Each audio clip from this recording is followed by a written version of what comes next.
Hi guys, welcome to Jagran hitech. ये है MG ZS और ये गाड़ी गोवा से पुणे जा रही है। और जो कस्टमर है उनके साथ हम ट्रैवल कर रहे हैं। कोल्हापुर से चढ़ेंगे, पुणे तक जाएंगे, आपको बताएंगे हाईवे पे कैसा इसका एक्सपीरियंस है। चार्जिंग को लेके बात करेंगे एंड ओनरशिप कैसा होता है ZS एक इलेक्ट्रिक कार को ओन करने का। सारी बातें इसी वीडियो में करेंगे। वीडियो को देखिए अंत तक, लाइक कीजिए, शेयर कीजिए, चैनल को सब्सक्राइब कीजिए।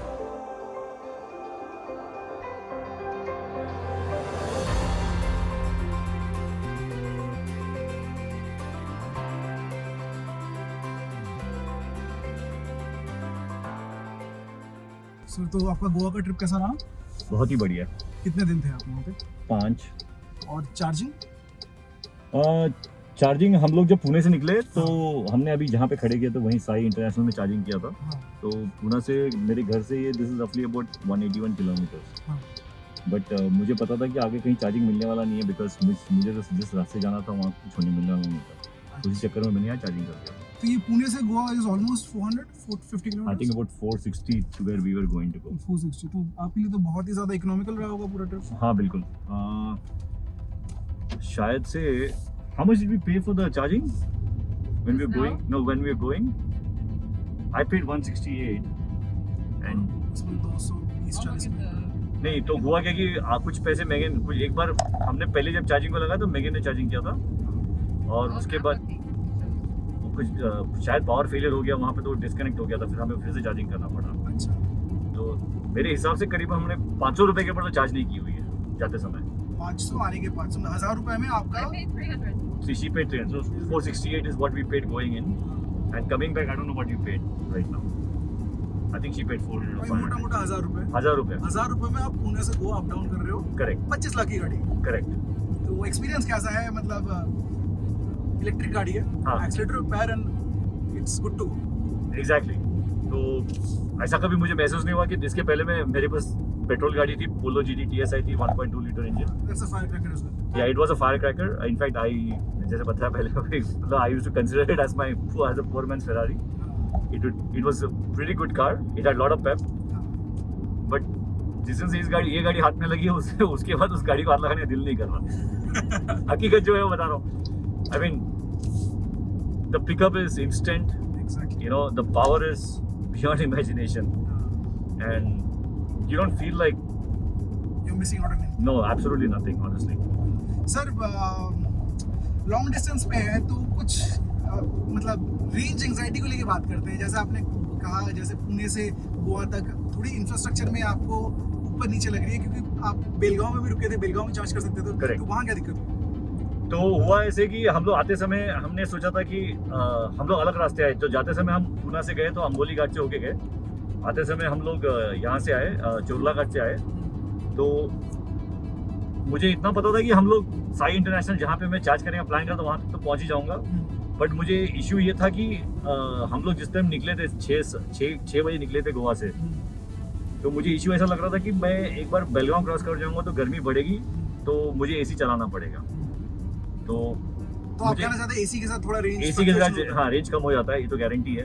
बट हुआ ऐसे कि सवेरे जब 6 बजे निकले तो मौसम अच्छा था, तो हमने और जरूरत नहीं पड़ी। वहाँ पे पोल्यूशन भी बहुत काफी है ही नहीं, मतलब ऐसे देखा जाओगे तो हम जंगल में से आ रहे थे तो कोई प्रॉब्लम नहीं था। तो हम लोग खिड़कियाँ खुली रखी थी, हम गाड़ी चला रहे थे।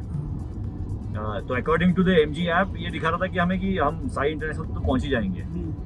लेकिन मेरा इशू वो था कि AC चलाना पड़े तो क्या। तो उस चक्कर में मैंने सोचा कि बेलगांव में गोपटे का अभी फेयरफील्ड मैरिट के पीछे ही आया हुआ है चार्जिंग स्टेशन, तो वहाँ पे मैं गया था चार्जिंग करने। वहाँ पे एक नेक्सॉन चार्ज हो रहा था जिसका 60% हुआ था, तो वहाँ पे वेट करना पड़ा था। वेट करना पड़ रहा था। तो मैंने सोचा कि वहाँ पे वेट करने से तो आगे चले जाएंगे, फिर वहीं पे कुछ खा भी लेंगे और चार्जिंग भी हो जाएगी। उस चक्कर में हम लोग आगे निकल गए।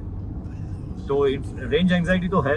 इसके पहले मैं बॉम्बे जा चुका हूँ। जब पहली बार मैं गाड़ी लेके बॉम्बे गया था तो मुझे काफी रेंज एंजाइटी था। मतलब Pune to Bombay around 150 kilometre. Correct. तो जाते समय तो डर नहीं हो, प्रॉब्लम नहीं था, बट आते समय मैं काफी इसमें था कि पहुंच जाएंगे। एक्चुअली MG द ऐप से इसकी पहुंच जाओगे, आराम से पहुंच जाओगे। बट शायद उस चीज़ का डर था कि गाड़ी कहीं बंद पड़ गई तो चार्जिंग कहाँ करोगे। तो वो तो था। बट अब आते समय मुझे इस बार तो कोई प्रॉब्लम लगा नहीं। ऐसा कोई लगा नहीं कि मेरे प्लानिंग में कुछ कमी थी। पहले से पता था कि कहाँ पे चार्जिंग करना है, क्या करना है, और मुझे ये भी पता था कि ये सारे चार्जिंग स्टेशन चालू है। मतलब कीवर्ड यहाँ पे प्लानिंग का ही है। बिल्कुल, absolutely. You have to be very much sure कहाँ पे रुकना है, कहाँ Correct. ब्रेक लेना है, Correct. टाइम पर ब्रेक Correct. लेना है। तो अगर आप उस तरह से प्लानिंग करो कि आपके लंच ब्रेक या आप अगर लॉन्ग ट्रिप पे जाते हो या आपको लंच ब्रेक या ब्रेकफास्ट ब्रेक के लिए आप रुकते हो और उसी जगह चार्जिंग भी कर लेते हो, तो आपका दोनों काम एक ही में हो जाता है। And fast charging works very well. I would say about 30 minutes you get a good 40% charge. It's not bad at all. तो आपने ये गाड़ी खरीदी कब थी? मैंने गाड़ी एक्चुअली खरीदी, बुक की थी मैंने सितंबर एंड या अक्टूबर में। और डिलीवरी? तो हुआ ऐसा था कि जब मैं बुक की थी तो मुझे कहा गया था कि 4 से 4.5 महीने लग जाएंगे डिलीवरी में। तो और मुझे एक दिन अचानक से फ़ोन आया मेरे सेल्स एडवाइज़र का, उसने कहा कि सर आपकी गाड़ी रेडी है और 15 दिन में डिलीवरी हो जाएगी। अब इशू ऐसा था कि जब उन्होंने कहा तो मैं इंडिया में नहीं था, मैं बाहर था। अच्छा। तो मैंने कहा ठीक है, फिर आने के बाद ले लिया। तो I was quite surprised. It took about 2 months और समथिंग लाइक दैट। तो सर आपका ड्राइविंग पैटर्न कैसा रहता है? आप ज़्यादा ट्रैवलिंग करते हो या सिटी में ही मैक्सिमम? अब जब से ये गाड़ी आई है, नहीं वैसे तो मैं ट्रैवल काफ़ी करता हूँ। हम लोग कोशिश तो ये करते हैं कि गाड़ी लेके कहीं ना कहीं चले जाए। हम दोनों को गाड़ी मतलब रोड ट्रिप पे जाना पसंद है, तो हम तो जाते ही है। और मैं जब रोड ट्रिप कहता हूँ तो मैं 100-200 किलोमीटर की रोड ट्रिप नहीं बोल रहा हूँ। हम लोग काफ़ी दूर चल चुके हैं। जैसे मतलब बॉम्बे से मतलब पुणे से रान ऑफ कच्छ चले गए टाइप्स। तो और काफ़ी ड्राइविंग कर चुके हैं, तो ऐसी नहीं कि नहीं की है। बट ये गाड़ी का एक चैलेंज तो होगा कि जब चार्जिंग के लिए जाओ तो वो प्लानिंग तो हमें करना पड़ेगा कि इतने किलोमीटर ही जा सकते हैं, उसके बाद तो कहीं ना कहीं चार्जिंग। और इतना ही नहीं कि आप ये सोचो कि आपकी गाड़ी इतने किलोमीटर जाएगी, आपको वो भी अंदाज़ा रखना है कि किस तरह के रोड से जा रहे हो आप। क्योंकि अगर आप समझो घाट सेक्शन से जा रहे हो, ट्विस्ट है, हाँ अपहिल है, तो फिर ये चार्ज रिड्यूस। अगर आप नीचे उतर रहे हो तो यस रिचार्जिंग होती है गाड़ी में अपने आप, तो रीजनरेट होता है। तो उस चक्कर में आप काफ़ी कुछ थोड़ा ज़्यादा माइलेज मिल सकता है आपको। तो यहाँ पे गेम सर किलोमीटर का ही है। और किलोमीटर की बात करें तो आप अपने रियल लाइफ एक्सपीरियंस में फिर भी कितना एक्सपेक्ट करते हो MG ZSEV से? You mean per charge range 300 सवा 300 probably. I mean to be realistic yes, between 300 to 325। क्योंकि आपने ये नई गाड़ी ली तो इसमें एक्सटेंडेड रेंज आता है 400 के ऊपर, कंपनी क्लेम करती है। क्लेम सर वो तो सब जगह करते हैं ना। अभी अगर पेट्रोल गाड़ी भी लो तो माइलेज बोलती है 25 बोल देते, 25 तो 20 भी नहीं आता उसमें कभी कभी। मतलब लगभग 75-80% भी रियल लाइफ एफिशिएंसी लेके चले Correct. तो यू गेट अराउंड 315 इजीली। इतना मिल जाता है। It should be around that. Sir performance की बात करते हैं। हाईवे पे चला रहे हो और हाईवे पे जब चलाते हैं तो रीजनरेटिव ब्रेकिंग थोड़ा पिक्चर से आउट हो जाता है। करेक्ट। व्हिच मींस आप एक्सीलेटर पे कांस्टेंटली पैर रखा है आपने या आपने क्रूज लगा दिया, गाड़ी चल रही है। करेक्ट। तो in that sense do you think the performance is adequate और तब क्या रेंज थोड़ा गिर जाता है? I think it depends on a driving style. So what I've seen is when you're driving an ICE car, like a petrol car or a diesel car, to get that kick, like if you have to overtake at an instant, you need that instant power. You actually have to really gun it to get it. Depending on which car you're driving, of course, But I'm talking about a normal vehicle, right? Let's compare this to a normal vehicle. वो तो मिलता ही है कि आपको दबाना पड़ता है, gear change करना पड़ता है, you have to do something or other. But here what happens is it's an instantaneous power. जैसे जब मेरे फ्रेंड्स मुझे पूछते हैं कि इंस्टेंटेनियस पावर हमें समझाओ, तो मेरा कहना बहुत सिंपल होता है कि जैसे आप पंखे को 0 पे रख के अगर 1 पे रखो और बटन दबाओ तो पंखा एक ही स्पीड से घूमता है। तो आप पंखे के रेगुलेटर को अगर 5 पे रख के फिर से उसको चालू कर दो तो it doesn't take more than half a second for the fan to be running at that speed. It is comparable to that. It is almost like it's almost like you tap the accelerator and it just starts kicking off. So it's instantaneous. मैंने ये भी देखा है कि generally मैं जब highway में रहता हूँ तो इसको इको मोड में चलाता हूँ because there is no need to इसमें स्पोर्ट्स मोड भी है, बट स्पोर्ट्स मोड में एवरेज इसका काफ़ी गिर जाता है। I mean of course it takes more power, no doubt about it. So performance wise, I have not had any issues overtaking as and when needed. The power is on your fingertips literally. जैसे आप उसको tap करो निकल जाती है गाड़ी। Sir charging पे आते हैं, कंपनी बोलती है ओवरनाइट लगाओगे तो ऑलमोस्ट 9 से 10 घंटे लगते हैं। तो आप कैसे करते हो? AC wall box charging use करते हो या you rely on fast charging, कैसे करते हो? नहीं, मैंने एसी यहाँ तक कि मैंने घर पे एसी बोर्ड वो लगाया नहीं है अभी तक। I mean so I am using a 15 amp pin in the wall and I'm just basically charging it through that. कितना टाइम लगता है मोटा-मोटा? मैंने ये देखा है कि there are times when मैंने इसको ऑलमोस्ट ड्रेन कर चुका हूँ, तो 8-10% बैटरी से इसको चार्जिंग करने लगाता हूँ तो करीबन 14 घंटे लगे हैं फुल चार्ज में। 14 घंटे मतलब ओवरनाइट ही करता हूँ मैं। तो होता क्या है कि अगर मैं कोई लंबी ट्रिप से आता हूँ तो शाम को गाड़ी लगा देता हूँ चार्जिंग, और सवेरे चार्ज हो जाती है। सर थोड़ी कनेक्टिविटी पे आते हैं, बिकॉज मतलब when you are driving electric car, next charging station कहाँ है बहुत मायने रखती है। Correct. स्पेशली हाईवे पे चल रहे हो, 50 किलोमीटर में आ रहा है, 100 किलोमीटर में आ रहा है, it's not like petrol pump की कहीं भी खड़ी कर दी और Correct. रिफिल कर दिया। तो यहाँ पे जो टॉम का सिस्टम दिया गया, it's not Google based, Tom का नेविगेशन पैकेज है। तो how effective is that locating electric charging point? So MG has a whole bunch of good things, but TomTom is definitely not one of their good things. It is sad that they actually have installed TomTom in this car. तो उसमें issues ऐसे हैं कि एक तो उसका map updated नहीं है, आप उसको अपडेट नहीं कर सकते जहाँ तक मुझे पता है। शायद इसमें कोई तरीका होगा अपडेट करेंगे, मुझे तो नहीं पता। मैंने कोशिश की यहाँ बट कुछ होता नहीं है। टू, इसमें जो चार्जिंग, इसमें सर्च ऑप्शन है जहाँ पे तुम चार्जर ढूंढ सकते हो, बट जो सर्च चार्जर्स दिखाती है, आई मीन यू नो जो TomTom मैप में चार्जर्स, अपकमिंग चार्जर्स दिखाते हैं, वो सारे के सारे MG रिलेटेड होते हैं। अच्छा। So they are basically showing you service stations where MG has the chargers. So some MG showrooms actually have tied up with Tata Power, but Tata Power वाले MG showroom वो दिखाते नहीं हैं। अच्छा, which is huge. Which is huge because the thing is MG does not really have that strong a network when you look at charging, whereas Tata seems to have way more charging stations as compared to that.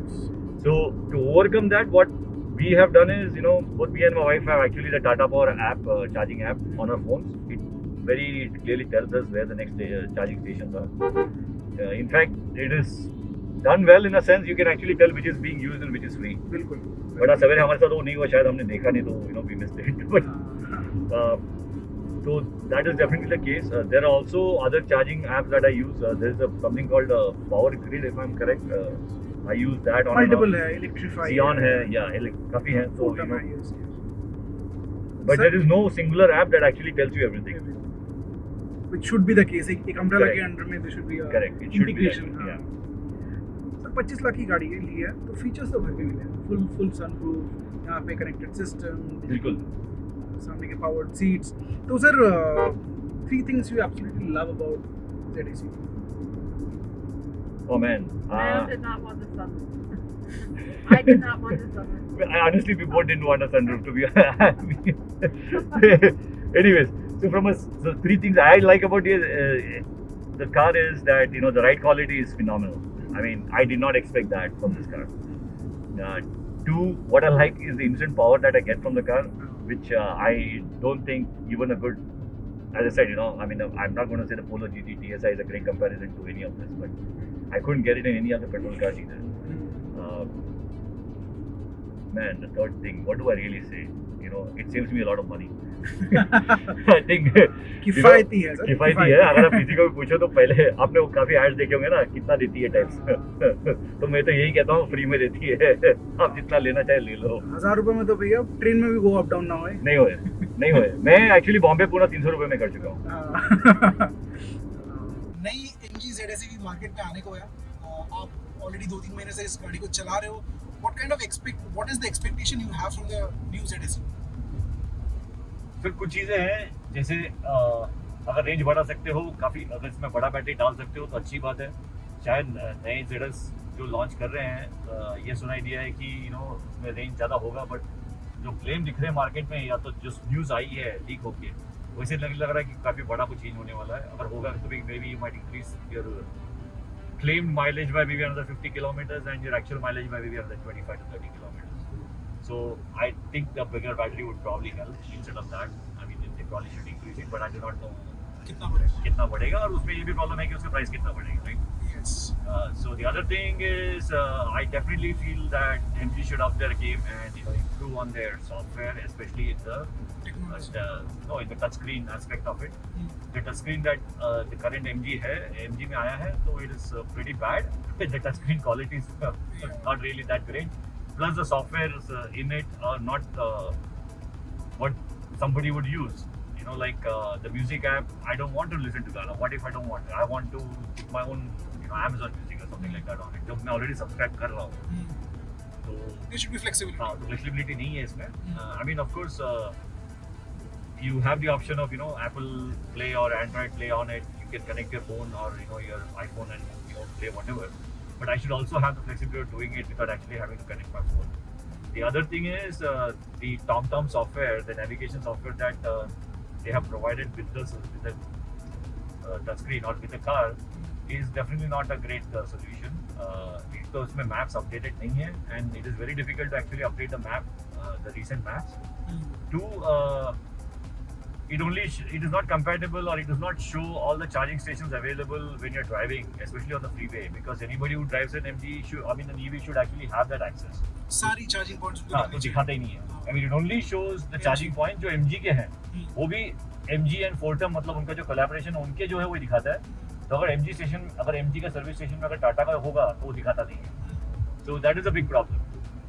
So I think that's a bad idea, because if you really go to Google and look at it, Google actually shows you all the charging stations wherever it's available. In fact, वो Ether का भी दिखा देता है, which is not compatible for your car, but it still shows it, which is an added advantage. So I think maybe चीजों पे काम होना चाहिए. correct होना चाहिए. I think it is extremely important वो करें.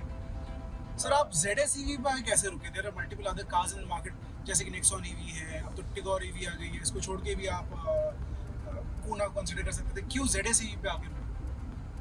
सर उसमें दो चीज़ें थी. एक तो टिगोर तो हमें कंसीडर नहीं था. जब मैं गाड़ी लेना था तब टिगोर तो थी नहीं. I mean, it was a plan of launching or something like that. And plus it was a car. We were not looking at a sedan. We were looking at an SUV. We needed that ground clearance. We are so used to it. So definitely not looking for a car. I mean, of course, looking for an SUV. The options were, of course, three: Nexon, Pune, and ZS EV. The thing was, there was a time जब हम लोगों ने decide कर लिया था कि हम गाड़ी तो खरीदेंगे और EV खरीदेंगे. हम एक्सचेंज मतलब we have been driving a petrol car for a long time. We wanted to change and become more earth friendly, conscious about whatever is going on. So that was the reason why we looked at it.